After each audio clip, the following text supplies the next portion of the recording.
Symposium with Ash Aulak.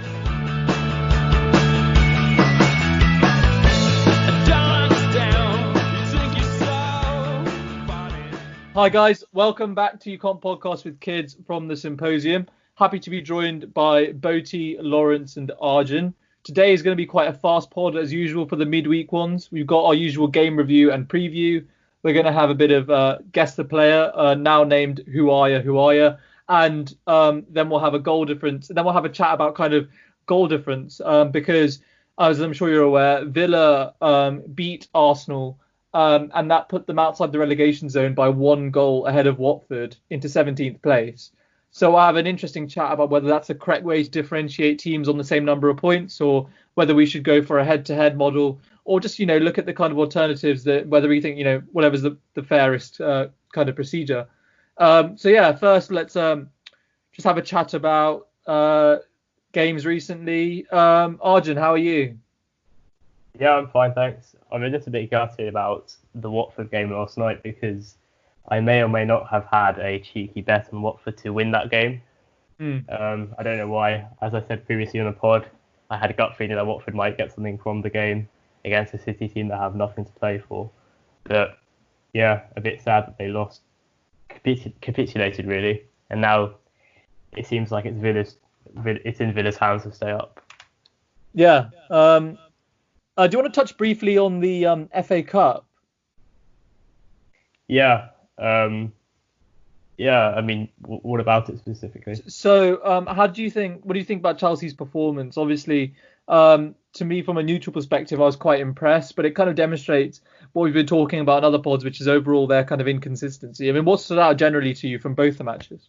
What stood out to me was how, for the Chelsea game at least, how we adapted to playing the three at the back, whereas United looked a bit stale under using 3 at the back. I think because we've shown flexibility with our formations this season under Frank, and we've shown that we were able to switch up formation quite regularly, whereas Ole Gunnar Solskjaer was sort of, I think, trying to match our formation rather than going for what he knew best. So I think the United players weren't really used to playing 3 at the back, from what I know. So yeah, we were much more tactically flexible and used to the formation that we played, and that showed in the performance. We dominated United really. I mean, their goal wasn't really, it didn't come out of open play, and we really limited their chances throughout the whole game, and we deserved a clean sheet. As for the Arsenal City game, well, I think none of us were able to call that one. No. Quite a surprise. Yeah. But I think it sets up for quite an intriguing final, to be honest, where both sides will be up for it. Chelsea, obviously, to win a cup. We always seem to win a cup every season, no matter how indifferent the season is. We always seem to get our hands on at least one trophy, which is quite a good characteristic of the club. And Arsenal obviously need it to qualify for Europe, so they'll have probably more motivation and an incentive to win it than we do. But as the same thing happened last year, where Arsenal knew that winning the Europa League would get them into the Champions League, and we managed to stop them from doing that. So hopefully a repeat can be had this season as well. Yeah, fair enough. I mean, Lawrence, how are you overall, and what is your reaction to the Chelsea Man United FA Cup semi? Well, I think with the United match, obviously we had the change in formation that kind of led us to be quite disjointed in attack, in my opinion. I feel like since lockdown, Solskjaer has found his best 11, playing the 4-3-3, and the fact that we rested Pogba and Martial really sort of led to less cohesion in the final third. And Arjun's right to say that Chelsea did very well in nullifying our attack. I think Daniel James just isn't cut out for this type of game, even though theoretically his pace should have been a problem for Chelsea, but he just wasn't effective. I think what will be more worrying is our defensive woes. Yes. For the first goal, I mean, De Gea gets a lot of flack because it looked a very savable goal. But in my opinion, he was less at fault for the first goal compared to, well, first of all, Brandon Williams deputising for Luke Shaw, who we really missed in this game. He didn't stop the cross, Williams. Lindelof let Giroud go for a very typical Giroud kind of finish. Yeah. But obviously the second goal is entirely De Gea's fault. I mean, that's a very tame shot from Mason Mount, in my opinion. And De Gea, he has he's had these kind of moments over the past year and a half where he flaps at things and he doesn't save shots that he would have saved maybe 2 or 3 years ago. We spoke about this in past pods, but I still believe that he hasn't just become a terrible keeper overnight. He deserves more of a chance to sort of rediscover his best form. But with Dean Henderson waiting in the wings, I don't know how much longer we can give them. But Chelsea played really well, good value for the win, and I think United won't be too upset with that result, given that they have a lot more to play for this season. Top 4 in Europa League. Yeah, I mean, Boti, how are you, and what do you make of De Gea? As Lawrence says, it's quite interesting just because Dean Henderson's had a good season, and he's obviously someone they can bring in. He's obviously a Man United player, so they can just bring him in next year, which I guess puts De Gea under more pressure. I wondered what you thought, just because the BBC Sport introduced an interesting article in the last couple of days about whether De Gea peaked in 2017. And basically the statistics show that he did, just in the sense that the only people who have made more goalkeeping errors this year are Adrian and Dubravka. And if you look at the kind of goals prevented figure, De Gea has faced 32 expected goal shots and has conceded actually 32 goals, when it's a sign of a good keeper that they concede fewer goals than goal affecting shots that they face. I mean, yeah, so what are your thoughts? I think first and foremost, it's important to point out Lawrence is right in saying that De Gea still deserves a lot of credit for the feats he's accomplished. He's been a quality keeper. Man United have been able to rely on him to build from the back. I think it's a bit worrying he's making these mistakes. I don't know if it's a confidence issue. It's really not come at a good time for United, because they're really starting to look like a good team who could compete for all the major trophies out there, and you really want to have a solid keeper in these times, which is why it's good that Dean Henderson's there. It's good that there's pressure on your first keeper to keep performing, to work hard. I do want to point out, however, that I think that there's also been a couple issues with Maguire. I'm sure we've questioned a lot of times whether he was worth the price tag. I wanted to ask Lawrence if he thought that Koulibaly could fix these problems, and Lawrence, do you think that you'll be able to acquire him, or will he be cashed out? Interesting question. Well, okay, dealing with Maguire, first of all, I think that the price that we paid was like a natural, not natural, but the price that you have to pay for English talent nowadays at international level. From a United perspective, from a fan's perspective, I don't mind. I don't really care about all this. Was he worth the money? Because money is no object for United right now. They if they want to get a player, they should sign him no matter the cost. That's why we are looking to sign Sancho for like 120 million. But in terms of how he's performed this year, I mean, I think he's shown good leadership qualities. I mean, he's been made the captain in his first season of the club. That doesn't happen that often. Perhaps it speaks to a lack of leaders at United right now, but he has been a good communicator. But there are clear technical faults with his game. He's quite slow. I feel like despite the fact that he can sort of deal with crosses adequately, he's not the kind of defender that can effectively marshal the defense against an attack like Chelsea's. But I think it's too early to say that we should replace him. But when you talk about a signing like Koulibaly, it just isn't a signing that United would make. He's coming up to 30 now, I think. Yeah, the rumours around him have spun around for 3 or 4 years, but United just don't tend to make signings like that. He's perhaps 2 or 3 years too old, and I don't think he would necessarily be the greatest of fit So just Lawrence, I mean, could you give us an example of a name that you would think is a feasible signing and someone who would actually fit and improve your defence? Well, I mean, De Ligt has been bandied around. I don't think it's realistic that he'd move from Juventus, even though he seems not. He doesn't seem to be that happy there. It doesn't seem that happy there. But to be honest, like I don't think there's necessarily the need to make signings in the centre back position right now.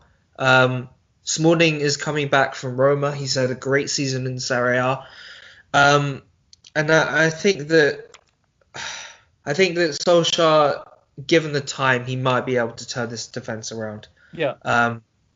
Because we have found a settled centre back partnership in Lindelof and Maguire, who have looked okay against the smaller teams and have put in big performances this season against teams like City and Tottenham. So I think that signings aren't necessarily needed right now. We should be worrying about first of all right winger and possibly looking at the keeper spot next season. Yeah, I mean, Arjun, where do you weigh on the keeper stuff in United's defence? Just because, I mean, to give more stats, Henderson has had more clean sheets this year. You can debate whether Sheffield United have a better defence than Man United, but whatever. And in contrast to De Gea saving 0.3 expected goals, which is the 32 shots stat I mentioned earlier, Henderson has saved 9.3 goals, as in Sheffield United conceded 9.3 goals fewer than they would have with an average keeper with Henderson. So those are like some quite impressive stats. Henderson's, yeah. I mean, where do you land on it? I mean, those are interesting, but you can also flip it the other way and say that Henderson has had to make more shots. Had to save more shots because of the defence letting more through, which is why he saved more. You could argue that way. I think that the defence, the statement that United have a bad defence is a bit of an easy one to make. They have the second best defence in the Premier League this season, joint alongside Man City, with 35 goals in 36 games conceded. And yeah, I do agree with Lawrence in that the issue of the defence isn't really a pressing one right now for Manchester United. I think that Maguire and Lindelof are quite a settled back line, and especially with Eric Bailly being somewhat competent at the back alongside Smalling, I don't think there's any pressing need to invest heavily in the back line. I mean, their fullbacks are fine, for example. Yeah, I mean, as for De Gea, I think it'll be very interesting to see how Solskjaer moves on with him going forward. Does he keep him at the club? Does he loan out Henderson next season again, or does he bring him back and have them sort of duking it out, similar to Chelsea having the luxury of having both Thibaut Courtois and Petr Cech at the club for one season? What happens there? It'll be very interesting to see. I personally, whilst he has definitely regressed in the last couple of seasons, I don't think De Gea is past it. I think he still has a lot to offer to a top-class club, but whether Man United want to persist with him, we'll see. Fair enough. I guess just before we move on, the last thing I want to touch on is the relegation battle. So as I say, Villa moved out of the relegation zone by beating Arsenal. They're ahead on goal difference from Watford, who are then ahead of Bournemouth. How do you guys see it shaping up? Lawrence? Well, I think this was obviously this was a massive win for Villa. Just touching on Arsenal quickly, this kind of shows why they're kind of so far behind in the league and just generally from, I guess, Liverpool and City.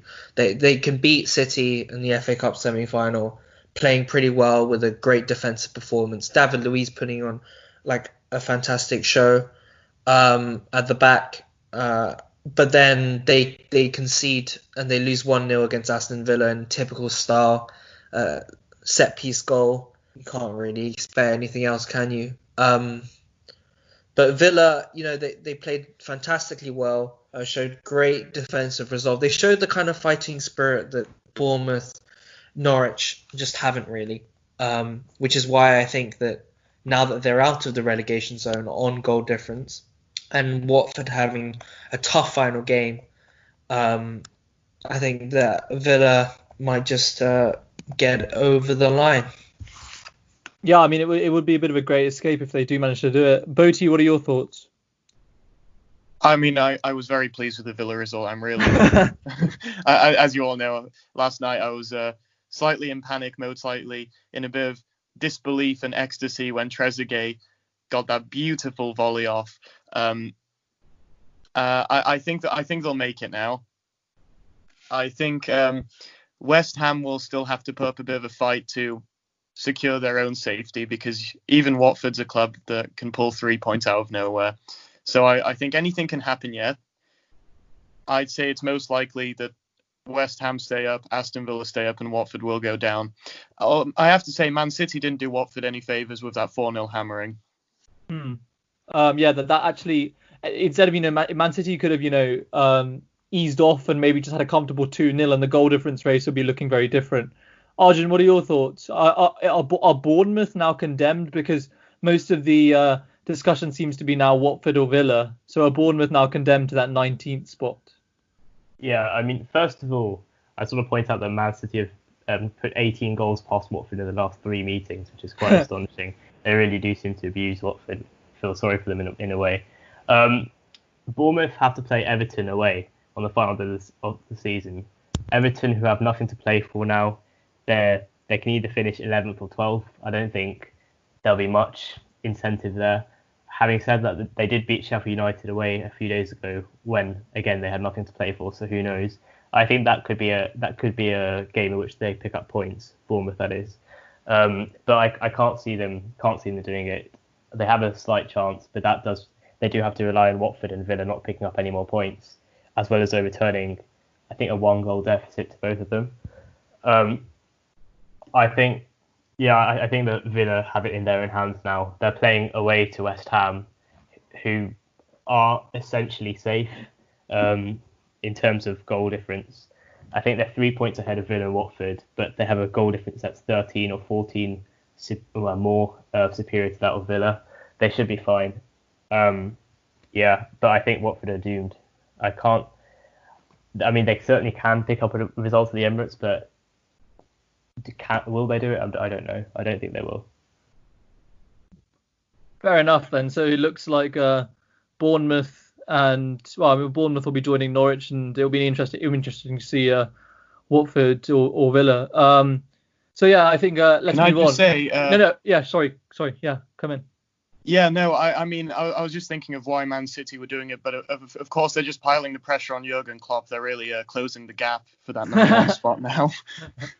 Yeah, it's a bit of a nail biter. I mean, on that, actually, just very briefly before we move on, I would like to just say that I think the title race next year will be, obviously, I don't think anyone thinks Liverpool will have the same gap as they did this year, but I do think City are actually ahead of Liverpool going into next season, just because of the possibility that City will make more signings.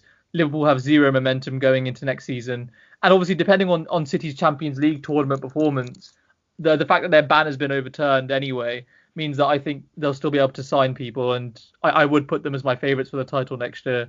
That's just a brief word on that, because Liverpool haven't even been able to secure Gini Wijnaldum's deal, and that's been going on for a long time in terms of negotiations. So Liverpool have a bit of an issue at the moment with incoming capital. They need to reduce wages to be able to sign more players, and if they want to keep the current players, they need to increase wages. So it's a bit tough at the moment. That's how I see the title race panning out, at least at the beginning of next year. Let's move on then. So now we're going to return to Lawrence's classic game, which is Guess the Player, newly christened Who Are Ya?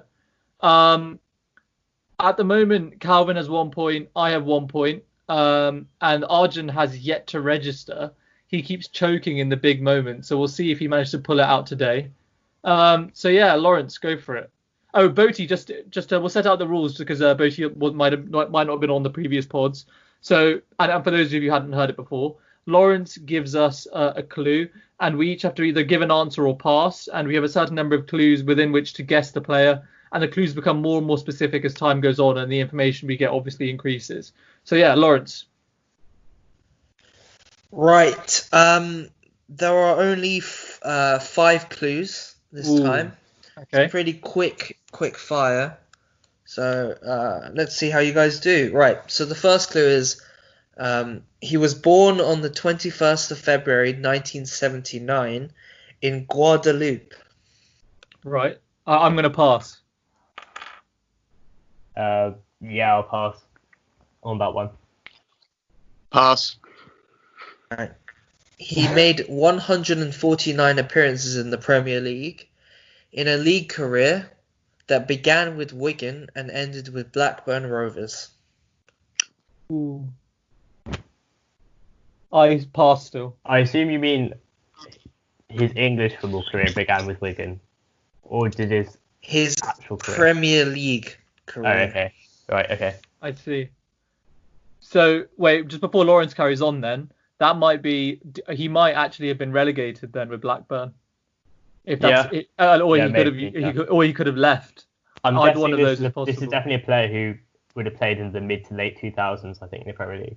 Yeah, Based on their age, yeah. And the fact they played for Wigan and Blackburn, yeah.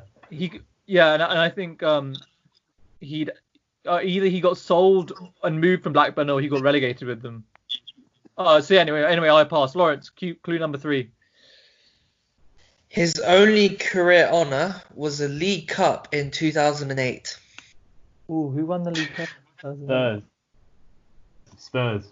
Ooh. I know that because it's their only title Yes. in the last 15 years or more. So he played for Wigan, Spurs, and Blackburn. And that means Blackburn after Spurs, because his Premier League career ended with Blackburn. Is it Antoine Sibierski? Oh, that's a good guess, but it's not. Oh, okay. I remember he played for Wigan, and he was French, I think. Okay. Right. Although he was on the bench during France's World Cup final defeat against Italy in 2008. Ooh. Wait, sorry. Can you repeat that? He was on the bench during France's World Cup final defeat against Italy in 2006. French player, play for Wigan. Oh, I think I have it. I personally am passing. Boti, do you have any idea? Not a clue. The French World Cup final was an interesting question. I think I have it. Yes. Okay, Arjun, go for it. Is it Pascal Chimbonda? The player is Pascal Chimbonda. Yeah. Well done, Arjun. Arjun, finally, mate. The final clue was going to be he was a shock inclusion at right back for the 2005-2006 PFA Team of the Year. So Pascal, he beats Gary Neville and Steve Finnan to win that space. So yeah, it was a very good guess. Well done. Well, Arjun, well done, mate. I feel like he's one of those players that make like those Facebook pages like mediocre Premier League players of the 21st century, and they just list like random players who you might have forgotten played in the Premier League. I feel like he's one of those players that will just appear there. Yeah, no, he only came to mind for me because I had a gold Match Attacks card of him growing up. So I thought you were trying to learn some geography, Lawrence. Right. Let's move on then. Thank you for that, Lawrence, and well done to Arjun for actually registering a point now. So now it's 1 point to Arjun, 1 point to me, 1 point to Calvin. I actually got it at the same time as Calvin did, but I'm not going to give myself 2 because I did give Calvin the answer in the last episode. So yeah, it is 1-1-1 at the moment. Let's move on to our final section. And for this, I just thought that it would be good to have a discussion on how we differentiate between teams that have the same number of points in a league table. So at the moment in the Premier League and in English football in general, the status quo is goal difference and then goals scored. And if goal difference and goals scored are the same, I think it's a head-to-head. I'm not entirely sure. Boti, correct me if I'm wrong, but I think Serie A operates on a head-to-head principle. I'm not sure about Serie A, but La Liga is. La Liga is head-to-head. Is that a head-to-head? Yes, it is indeed. And then what would happen if let's say both matches were 0-0? If both matches were 0-0, then it would go to goal difference, and then it goes to goals scored, and after that, I think it's goals conceded. Right, yeah, that makes sense. I think beyond that as well, it goes. I mean, this has never happened. I think the World Cup. I remember it happening in the World Cup. After that, it goes to yellow cards. Yeah. Right. Yeah, okay. didn't in the 2018 World Cup, I think Senegal got Japan Yeah. qualified ahead of Senegal because of fair play. yeah, Hmm. which is a bit peak, but I don't really like that. Yeah. no. So yeah, I mean, guys, what do you think? I mean, an argument in favour of goal difference is that it reflects performance across a season, which is, I guess, the point of a league, versus a head-to-head, which is maybe about more one-off performances, which I guess is more like a kind of cup measurement. What are your thoughts? So I think I'll start by presenting the positive case for head-to-head. Yeah. Why I mean, my opinion is not entirely formed on this. I'm very open to persuasion, but I like head-to-head because essentially you're deciding between two teams at the end of the day. You want to see how they've performed against each other, and you rank them as said. And especially, I mean, this becomes crucial either at the top of the table or at the bottom. In the middle, it doesn't really make much difference. It's important, I think, that it be head-to-head, because throughout the league, you get a lot of funny games where you maybe concede 6 or 7 goals, or you maybe whack a team 8-0. There's one-off games where they can really, really skew your whole goal difference coming out at the end of the season. And I think that especially when you're playing some teams who are resting players, or they're not giving it their full, and you can rack up these goals, it's really worth a lot less than how you actually perform against your rival, whether that be for staying in or winning the league. So I think it's better to measure up those 2 games. So it's not just one game, remember, it is 2 games you have against the rival club that you're trying to get ahead of, whether at the bottom of the table or at the top. Yeah, I think that's fair enough, especially the point about your closest. It's basically the what's in consideration is your performance against the exact club that's on the same number of points as you, which I guess is a good point. Arjun, what are your thoughts? So your argument is essentially that goal difference is something that can be stat padded against the bad teams, right? I feel like you can only play what's in front of you. You can only play the team that you're against. Over 38 games, or in the league at least, I feel like goal difference is a much better metric because the league decides who's better over 38 games, not just 2 games over another team.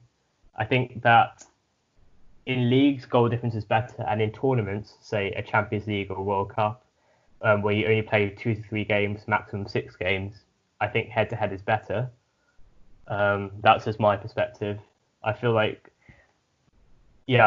goal difference makes sense for leagues. However, I can see the argument for head-to-head. It does make a difference. At the top of a league, perhaps you can say that rival teams playing against each other, one team does better than another in their matches against each other, but loses out in the title. You could make an argument for head-to-head there, but I feel like goal difference is much better in terms of in a league format at least. Fair enough. I mean, Lawrence, what do you think? Just because, I mean, I remember Birmingham City were once relegated on goal difference, I think with Alex McLeish back in the day. That could happen to either Watford or Villa very easily in the next game week. It seems quite cruel, but there needs to be some way to divide the teams. So, personally, I prefer goal difference for 2 reasons. I think firstly, goal difference encourages attacking play. I think that if your result was just decided by the teams that the matches that you play against teams around you, you might play more defensively in these games because you want to make sure you don't lose against them, so you don't get disadvantaged in the head-to-head. And against the smaller teams like City have done, they're more encouraged to try and smash teams 6-0, 7-0, 8-0 because it will help their goal difference at the end of the season. And I personally prefer goals with more games with more goals and more attacking play. I think secondly, on the other end, if you're on the receiving end of a hammering performance, like if you are a Southampton, I know they lost against Leicester 9-0, but if you're looking at it from a goal difference perspective, at 4 or 5-0, there's still something to play for, right? They're still trying to limit the flow of goals, so they still should theoretically be giving that 100%. Whereas if it was just on head-to-head after 5-0, what's the point in playing anymore? Because you're obviously going to lose that head-to-head to them if you're on the same points at the end of the season. I think goal difference just gives more to play for, I guess, and encourages attacking football. Yeah, I mean, it's interesting just to note that goal difference, I've just been looking this up, and goal difference has been in the English league since 1975, and it replaced goal average, which was basically the number of goals scored divided by the number of goals conceded, i.e., the larger number from that formula means, the higher up you come. And they replaced that with goal difference in order to, as Lawrence said, kind of increase attacking play, because a good way to safeguard your goal ratio would be to concede as few goals as possible, leading to maybe more cagey games where you'd rather draw than lose. What are your thoughts, Boti, in responding to kind of what Arjun and Lawrence have offered there? I mean, they've made the right case for goal difference, and the way I want to incorporate this into my argument is that goal difference isn't entirely eradicated. So goal difference is still a very important factor, even in La Liga. It's merely secondary to the head-to-heads. Right. And it's very plausible. I mean, you have a lot of seasons where Atletico Madrid-Barca games end up 1-1 away, 1-1 home, vice versa. So it can very easily come into play. And I think it's always encouraging a competitive league to score goals. Goal difference is still important, I'd say. I mean, but then the question then remains, I mean, do you think therefore that head-to-head should be prioritized over goal difference? I guess that's the question. Yes, definitely. I'm trying to imagine a scenario where, say Barcelona beat Real Madrid twice in 1 year, we end up on the same points and actually end up losing the league. It would feel a bit wrong. Or, it could have happened this year where Barcelona could have ended up on the same points as Real Madrid and would have been on goal difference. We would have won. But I personally would have thought Real Madrid would still deserve that just because they did beat us earlier in the year. So I still maintain that original argument that if it really should be judged against the team you're trying to beat. I think other teams have too much of a sway, just because if they decide to not put their whole heart into the game and they concede maybe 5 instead of 3, and that's what gives you the win, I think it doesn't really reflect who the better team is between the two you're trying to decide from. But sorry, Lawrence. No, Lawrence, come in. Sorry.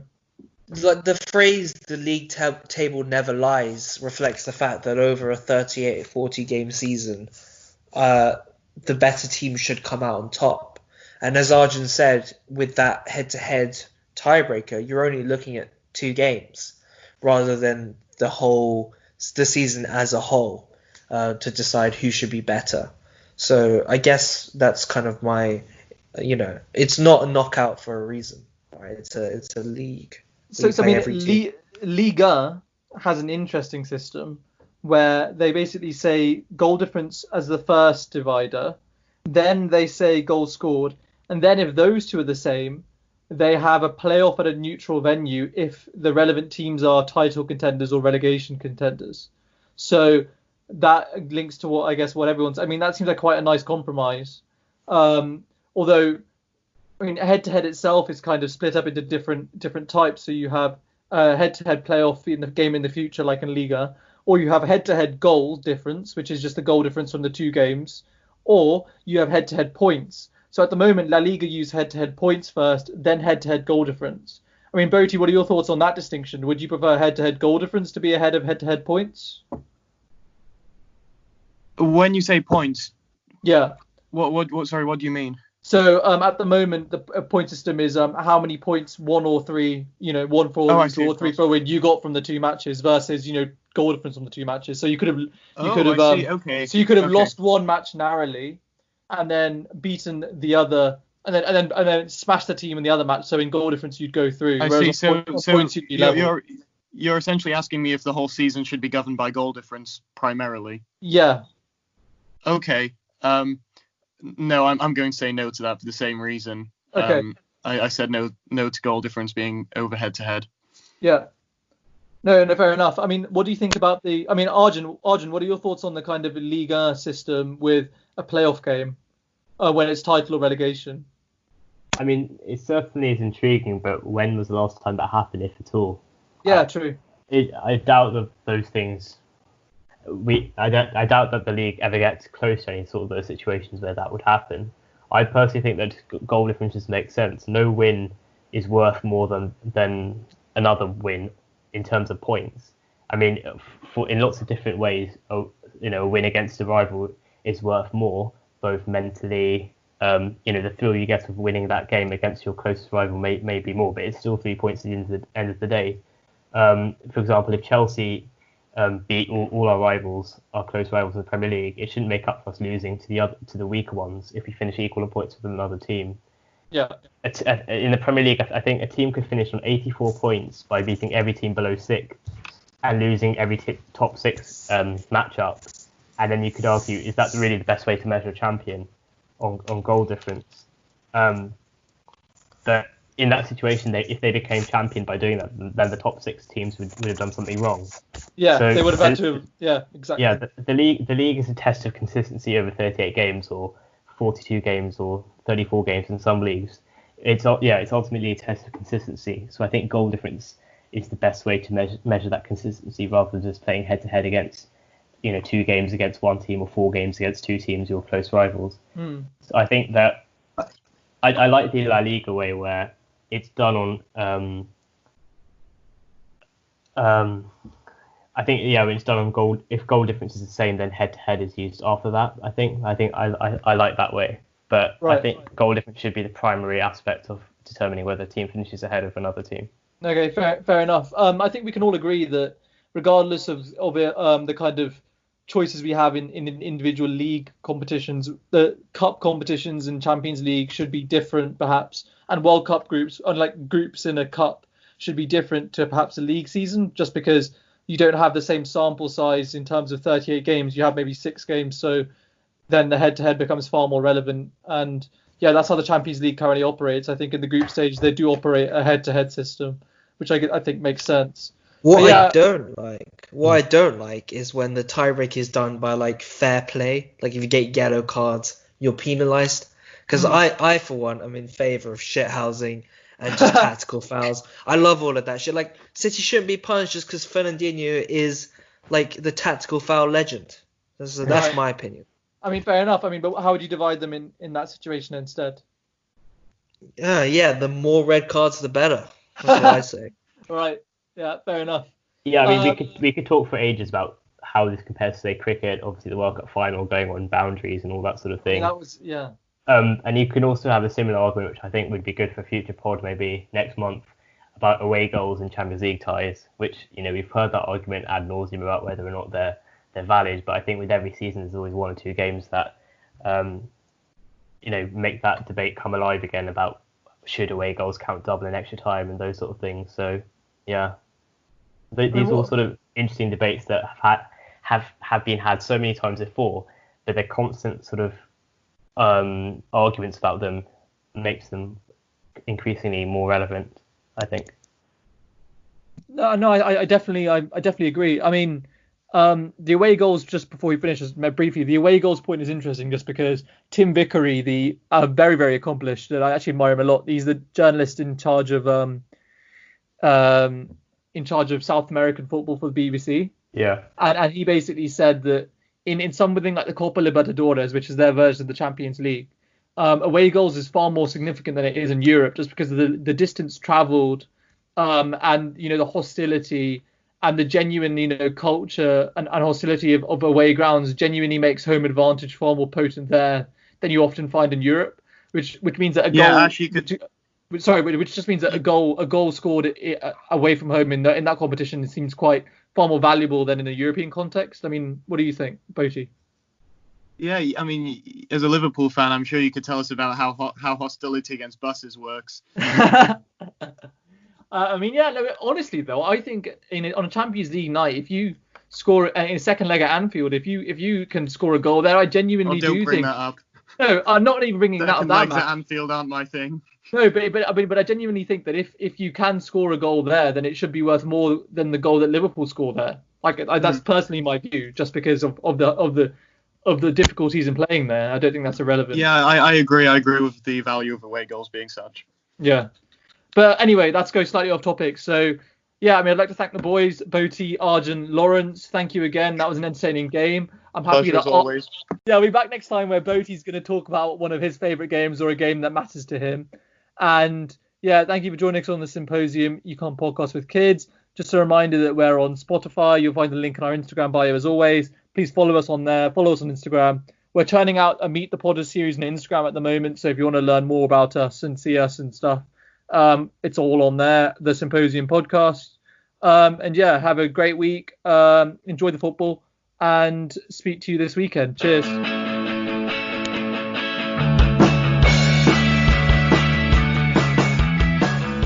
The Symposium with Aulak.